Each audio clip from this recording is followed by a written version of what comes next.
So guys welcome back to my channel. Good morning. ನೀವೇನಾದರೂ ನನ್ನ ವಿಡಿಯೋನ ಫಸ್ಟ್ ಟೈಮ್ ನೋಡ್ತಾ ಇದ್ರೆ ದಯವಿಟ್ಟು ಸಬ್ಸ್ಕ್ರೈಬ್ ಮಾಡಿ, ಲೈಕ್ ಮಾಡಿ, ಕಮೆಂಟ್ ಮಾಡಿ. ನೀವು ಕೊಡೋ ಒಂದೊಂದು ಸಪೋರ್ಟು, ಒಂದೊಂದು ಲೈಕು, ಒಂದೊಂದು ಕಮೆಂಟು ನನಗೆ ನೆಕ್ಸ್ಟ್ ವಿಡಿಯೋ ಮಾಡೋಕ್ಕೆ ಸ್ಫೂರ್ತಿಯಾಗಿರುತ್ತೆ. ಸೊ ದಯವಿಟ್ಟು ಸಬ್ಸ್ಕ್ರೈಬ್ ಮಾಡಿ, ಸಪೋರ್ಟ್ ಮಾಡಿ ಗಾಯ್ಸ್. ಬನ್ನಿ ಇವತ್ತಿನ ಕೆಲಸ ಏನು ಅಂತ ಎಕ್ಸ್ಪ್ಲೈನ್ ಮಾಡ್ತೀನಿ, ಬನ್ನಿ ಗಾಯ್ಸ್. ಗಾಯ್ಸ್, ಈಗ ನೀವು ನಮ್ಮ ತೋಟ ನೋಡ್ತಾ ಇದ್ದೀರಲ್ವಾ, ಇದು ಬಂದು ಗ್ರಾಫ್ಟೆಡ್ ಗಿಡ.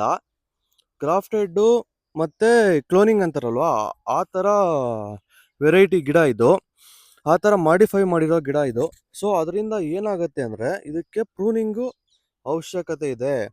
ಪ್ರೂನಿಂಗ್ ಮಾಡಿದರೆ ಹೆಚ್ಚು ಇಳುವರಿ ಬಿಡುತ್ತೆ. ಈಗ ಇಲ್ಲಿ ನೋಡ್ಬೋದು, ನಾವು ಅಲ್ಲೊಂದು ಕಟ್ ಹಾಕಿದ್ದೀರಿ, ಇಲ್ಲಿ ಅಂತ ಪ್ರೂನಿಂಗು, ಇಲ್ಲೊಂದು ಅಂತ ಪ್ರೂನಿಂಗು, ಇಲ್ಲೊಂದು ಅಂತ ಪ್ರೂನಿಂಗು. ಈ ಥರ ಪ್ರೂನಿಂಗ್ ಮಾಡಿದರೆ ಈ ಥರ ಕಾಯಿ ಬಿಡೋದದು. ಪ್ರೂನಿಂಗ್ ಮಾಡಿಲ್ಲ ಅಂದರೆ ಸುಮ್ಮನೆ ಬೆಳ್ಕೊಂಡು ಹೋಗ್ತಾ ಇರತ್ತೆ. ಈ ವೆರೈಟಿಯಲ್ಲಿ ಪ್ರೂನಿಂಗ್ ಮಾಡಲೇಬೇಕು. ಬಟ್ ಈಗ ಬಂದಿರೋ ಟಿಶ್ಯೂ ಕಲ್ಚರ್ ಪ್ಲ್ಯಾಂಟ್ಸ್ ಆಗಿರ್ಬೋದು, ಅದನ್ನು ಜೀನ್ ಮಾಡಿಫೈ ಮಾಡಿರ್ತಾರೆ. ಅದಕ್ಕೆ ಈ ಥರ ಪ್ರೂನಿಂಗ್ ಏನು ಮಾಡೋಂಗಿಲ್ಲ. ಬಟ್ ಅದನ್ನು ಕವರ್ ಹಾಕಬೇಕು ಅಲ್ವಾ. ಇವಾಗ ಇದು ಎಷ್ಟಿದೆ, ಒಂದು 6 ಅಡಿ ಇದೆ. ಇವಾಗ ಈ ಸ್ಟ್ರೈಟ್ ಹೋಗ್ಬಿಟ್ರೆ ಒಂದು 7 ಅಡಿ. ಕವರ್ ಹಾಕೋರು ಯಾರೋ, ಫ್ರೂಟ್ಗೆಲ್ಲ ಬ್ಯಾಗಿಂಗ್ ಎಲ್ಲ ಮಾಡೋರು ಯಾರೋ, ಅದಕ್ಕೋಸ್ಕರ ಅದನ್ನು ಪ್ರೂನಿಂಗ್ ಮಾಡಬೇಕಾಗತ್ತೆ. ಬಟ್ ಇದಕ್ಕಿಂತ ಡಬಲ್ ಇಳುವರಿ ಬಿಡುತ್ತೆ ಅದು.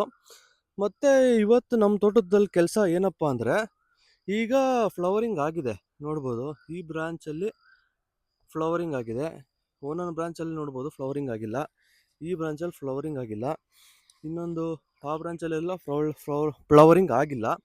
ಯಾಕೆ ಆಗಿಲ್ಲ ಅಂದರೆ, ಅಷ್ಟು ಬ್ರಾಂಚಿಗೂ ಸಪ್ಲೈ ಮಾಡೋಕ್ಕೆ ನಮ್ಮ ತೋಟದಲ್ಲಿ ಬೋರಾನು, ಕ್ಯಾಲ್ಸಿಯಂ ನೈಟ್ರೇಟು ಆ ಥರ ಅಂಶ ಕಡಿಮೆ ಇರೋದ್ರಿಂದ ನಾವು ಅದನ್ನು ಸಪ್ಲೈ ಮಾಡ್ಬೋದು, ಸ್ಪ್ರೇ ಮುಖಾಂತರ ಸಪ್ಲೈ ಮಾಡ್ಬೋದು. ಇವಾಗ ಅದನ್ನೇ ನಾನು ಸ್ಪ್ರೇ ಮಾಡೋಕ್ಕೆ ಹೋಗ್ತಾ ಇರೋದು. ಬನ್ನಿ ಗೈಸ್, ನಾನು ಯಾವ ಥರ ಸ್ಪ್ರೇ ಮಾಡ್ತೀನಿ, ಅದರದ್ದು ಯೂಸಸ್ ಏನು ಅಂತ ಹೇಳ್ಕೊಡ್ತೀನಿ ಈಗ. ಸೊ ಗಾಯ್ಸ್, ಪ್ರೊಸೀಜರ್ ಗೊತ್ತಲ್ವಾ. ಡ್ರಮ್ಮಿಗೆ ನೀಡಿದ್ದೀನಿ, ಮತ್ತು ಪಂಪ್ ಇದೆ, ಇಲ್ಲಿ ಯಾವ ಔಷಧಿ ಅಂತ ಇದೆ. ಗಾಯ್ಸ್, ಇದು ಬಂದು ಕಾಮನ್ ಆಗಿ ಜನ CN ಅಂತ ಕರೀತಾರಲ್ವ, ಕ್ಯಾಲ್ಸಿಯಂ ನೈಟ್ರೇಟು. ಇದನ್ನು ಸ್ಪ್ರೇ ಮಾಡ್ತಾ ಇದ್ದೀನಿ ಈಗ. ಅದರ ಜೊತೆಗೆ ಬೋರಾನ್ ಗಾಯ್ಸ್, ಇದು ನೋಡ್ಕೋಬೋದು. ಬೋರಾನು, CN ಮತ್ತು ಬೋರಾನ್ನ ಎರಡನ್ನೂ ಸ್ಪ್ರೇ ಮಾಡ್ತಾ ಇರೋದು ನೋಡಿ. ಸೊ ಗಾಯ್ಸ್, ಕ್ಯಾಲ್ಸಿಯಂ ನೈಟ್ರೇಟು ಮತ್ತು ಬೋರಾನ್ನ ಸ್ಪ್ರೇ ಮಾಡ್ತಾ ಇರೋದು ಇವಾಗ ನಾನು. ಏನಕ್ಕೆ ಇದನ್ನು ಸ್ಪ್ರೇ ಮಾಡ್ತಾ ಇದ್ದೀನಿ, ಏನಕ್ಕೆ ಇವಾಗ ನಾನು ಇದನ್ನು ಸ್ಪ್ರೇ ಮಾಡ್ತಾ ಇದ್ದೀನಿ ಅಂತ ನಿಮಗೆ ಎಕ್ಸ್ಪ್ಲೈನ್ ಮಾಡ್ತೀನಿ, ಬನ್ನಿ ಗಾಯ್ಸ್. ಫಸ್ಟ್ ಬಂದು ಬೋರಾನ್ ಗಾಯ್ಸ್. ಬೋರಾನ್ ಕೆಲಸ ಏನು ಮಾಡುತ್ತೆ ಅಂದರೆ, ಬೋರಾನ್ ಯಾಕೆ ನಾವು ಗಿಡಗಳಿಗೆ ಹಾಕಬೇಕು ಅಂದರೆ, ಇದು ಫ್ಲವರ್ನ ಜಾಸ್ತಿ ಬಿಡಿಸತ್ತೆ.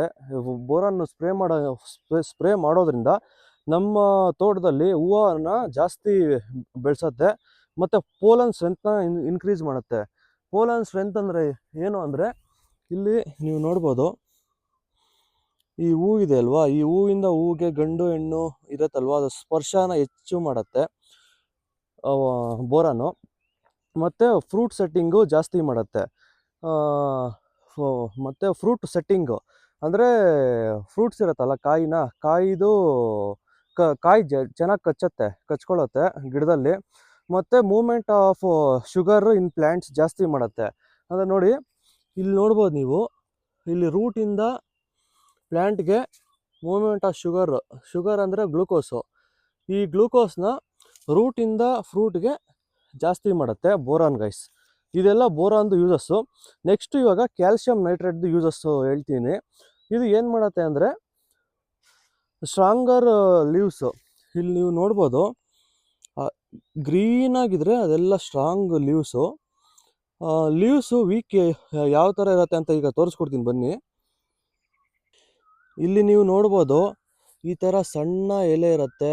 ಮತ್ತು ಇಲ್ಲಿಲ್ಲ, ಅಲ್ಲಿ ಮುಂದೆ ಒಂದು ಗಿಡ ಇದೆ, ಅದ್ರಲ್ಲಿ ತೋರಿಸ್ಕೊಡ್ತೀನಿ. ಫಾರ್ ಎಕ್ಸಾಂಪಲ್ ಈ ಗಿಡ ನೋಡ್ಕೊಳ್ಳಿ. ಮತ್ತು ಸ್ಟ್ರಾಂಗರ್ ಲೀವ್ಸ್ ಅಂದರೆ ಎಲೆನ ಬಲಪಡಿಸುತ್ತೆ. ಮತ್ತು ತಿಕ್ಕರ್ ಸೆಲ್ ವಾಲ್ಸ್ ಅಂದರೆ, ಇದು ಸೆಲ್ ವಾಲ್ಸ್ ಇರುತ್ತಲ್ಲ ಗೈಸ್, ಕೋಶ ಇರುತ್ತಲ್ವ, ಈ ಎಲೆದು ಆಗಲಿ ಮತ್ತು ಕಾಯಿದಾಗಲಿ, ಆ ಜೀವಕೋಶ ಇರುತ್ತಲ್ವ, ಆ ಜೀವಕೋಶ ಗೋಡೆನ ದಪ್ಪ ಮಾಡುತ್ತೆ. ಅದಾದಮೇಲೆ ಬೆಟರ್ ಫ್ಲವರ್ ರಿಡಕ್ಷನ್ ಅಂದರೆ, ಈ ಹೂವು ಇರುತ್ತಲ್ವಾ, ಹೂವನ ಮತ್ತು ಕಾಯಿನ ಉದುರತ್ತಲ್ವಾ ಕಾಮನ್ ಆಗಿ, ಆ ಉದುರೋದನ್ನು ಕಡಿಮೆ ಮಾಡುತ್ತೆ ಗೈಸ್. ಉದುರೋದನ್ನು ಕಡಿಮೆ ಮಾಡುತ್ತೆ. ಮತ್ತು ಇನ್ನೊಂದು ಸ್ಟ್ರಾಂಗರ್ ಬ್ರಾಂಚಸ್ಸು, ಇಲ್ಲಿ ನೀವು ನೋಡ್ಬೋದು ಬ್ರಾಂಚಸ್ ಯಾವ ಥರ ಹೋಗಿದೆ. ಈ ಥರ ಕಡ್ಡಿ ಕಡ್ಡಿ ಐತಲ್ಲ ಗೈಸ್, ಈ ಕಡ್ಡಿ ಕಡ್ಡಿಯಾಗಿ ಹೋಗಿರೋದನ್ನು ದಪ್ಪ ತಿಕ್ಕಾಗಿ ಮಾಡಿಸುತ್ತೆ, ಅಂದರೆ ದಪ್ಪ ಬಂದುಬಿಡತ್ತೆ. ಇದು ಏನೋ ಕ್ಯಾಲ್ಶಿಯಂ ನೈಟ್ರೇಟ್ನ ಸ್ಪ್ರೇ ಮಾಡಿದರೆ ದಪ್ಪವಾಗಿ ರೆಂಬೆ ಬರುತ್ತೆ. ಮತ್ತು ಇನ್ನೊಂದು ಯೂಸ್ ಏನು ಅಂದರೆ ರೆಡ್ಯೂಸಸ್ ಲೀಫ್ ವೀಕ್ನೆಸ್ಸು. ಇವಾಗ ಲೀಫಲ್ಲಿ ವೀಕ್ನೆಸ್ ಇರುತ್ತಲ್ವ, ಆ ವೀಕ್ನೆಸ್ನ ಕಡಿಮೆ ಮಾಡುತ್ತೆ. ಈ ಟೋಟಲಿ ಏನೇನು ಕೆಲಸ ಮಾಡುತ್ತೆ ಅಂದರೆ ಹೂವನ್ನು ಜಾಸ್ತಿ ಬಿಡಿಸುತ್ತೆ, ಮತ್ತು ಪೋಲನ್ ಸ್ಟ್ರೆಂತ್ನ ಇನ್ಕ್ರೀಸ್ ಮಾಡುತ್ತೆ, ಫ್ರೂಟ್ ಸೆಟ್ಟಿಂಗ್ಸ್ನ ಚೆನ್ನಾಗಿ ಮಾಡುತ್ತೆ, ಮತ್ತು ಮೂವ್ಮೆಂಟ್ ಆಫ್ ಶುಗರ್ನ ಚೆನ್ನಾಗಿ ಮಾಡುತ್ತೆ, ಯಾವುದು ಬೋರಾನು. ಮತ್ತು ನೈಟ್ರೋಜನ್ ಏನು ಮಾಡುತ್ತೆ, ಸ್ಟ್ರಾಂಗರ್ ಲೀವ್ಸ್ನ ಬಲಪಡಿಸುತ್ತೆ, ಮತ್ತು ಸೆಲ್ ವಾಲ್ನ ಥಿಕ್ಕರ್ ಮಾಡುತ್ತೆ. ಆಮೇಲೆ ಬೆಟರ್ ಮತ್ತೇನು ಮಾಡುತ್ತೆ, ಹೂವನ್ನ ಜಾಸ್ತಿ ಬಿಡಿಸುತ್ತೆ. ಅದಾದಮೇಲೆ ರೆಂಬೆನ ತಾಕತ್ತಾಗಿ ಮಾಡುತ್ತೆ. ಆಮೇಲೆ ಲೀಪಲ್ಲಿ ಏನಾದರೂ ಎಲೆಯಲ್ಲಿ ಏನಾದರೂ ವೀಕ್ನೆಸ್ ಇದ್ದರೆ ಅದನ್ನು ಕಂಟ್ರೋಲ್ ಮಾಡುತ್ತೆ ಗೈಸ್. ಇದೆಲ್ಲ ಕ್ಯಾಲ್ಶಿಯಂ ಮತ್ತು ಕ್ಯಾಲ್ಶಿಯಂ ನೈಟ್ರೇಟು ಮತ್ತು ಬೋರಾನ್ದು ಯೂಸಸ್ಸು. ಬನ್ನಿ ಗೈಸ್, ಅಲ್ಲಿ ಯಾವ ರೀತಿ ನಾನು ಸ್ಪ್ರೇ ಮಾಡ್ತೀನಿ ನೋಡೋಣ. ಈಗ ನೋಡ್ಬೋದು, ನಾನು ಹೇಳಿದ್ನಲ್ವಾ ಸೆಲ್ ವಾಲ್ ಅಂತ, ಈ ಥರ ಇದೆ ಅಲ್ವಾ, ಫುಲ್ ಯೆಲ್ಲೋ ಕಲರ್ ಆಗೈತಲ್ವ, ಈ ಯೆಲ್ಲೋ ಕಲರ್ನ ಈ ಥರ ಯೆಲ್ಲೋ ಇಶ್ ಆಗಿ ಬರ್ತಾ ಇರೋದನ್ನೆಲ್ಲ ಕಂಟ್ರೋಲ್ ಮಾಡುತ್ತೆ. ಇದನ್ನೇ ಹೇಳೋದು ಲೀಫ್ ಸ್ಟ್ರೆಂತ್ನ ಇನ್ಕ್ರೀಸ್ ಮಾಡುತ್ತೆ ಅಂತ. ನೋಡ್ಬೋದು, ಇದನ್ನು ನೋಡ್ಬೋದು ಗೈಸ್, ಈ ಥರ ಇರೋ ಗಿಡನ್ನ ಈ ಥರ ಮಾಡುತ್ತೆ. ಇದು ಹೆಲ್ತಿ ಗಿಡ, ಫಲವತ್ತಾಗಿದೆ. ಇದರದ್ದು ಯೂಸಸ್ ಎಲ್ಲ ಗೊತ್ತಾಯ್ತಲ್ಲ ಗೈಸ್. ಇದರದ್ದೆಲ್ಲ ಯೂಸಸ್ ಗೊತ್ತಾಯ್ತಲ್ವ ನಿಮಗೆ. ಮತ್ತೆ ಅಲ್ಲಿ ಹೋಗಿ ಡ್ರಮ್ಮಲ್ಲಿ ಕಲಸೋದು, ಬೆನಕ್ಕೆ ತಗ್ಲಕೊಂಡು ಹೊಡೆಯೋದು, ಅದನ್ನೆಲ್ಲ ನೀವು ನೋಡಿದ್ದೀರಾ. ಅದನ್ನೇ ಮತ್ತೆ ತೋರಿಸಿದ್ರು ವೀಡಿಯೋ ಲ್ಯಾಗ್ ಆಗುತ್ತೆ. ಈ ವಿಡಿಯೋ ನಿಮಗೆ ಇಷ್ಟ ಆದರೆ ಲೈಕ್ ಮಾಡಿ, ಕಮೆಂಟ್ ಮಾಡಿ, ಸಬ್ಸ್ಕ್ರೈಬ್ ಮಾಡಿ ಗೈಸ್, ಸಪೋರ್ಟ್ ಮಾಡಿ. ಏನಾದರೂ ತಪ್ಪಿದರೆ ಇಲ್ಲ ನಾನೇನಾದರೂ ತಿದ್ಕೋಬೇಕು ಅಂದರೆ ಕಮೆಂಟ್ ಮಾಡಿ, ನಾನು ತಿದ್ಕೋತೀನಿ ಗೈಸ್. Thank you.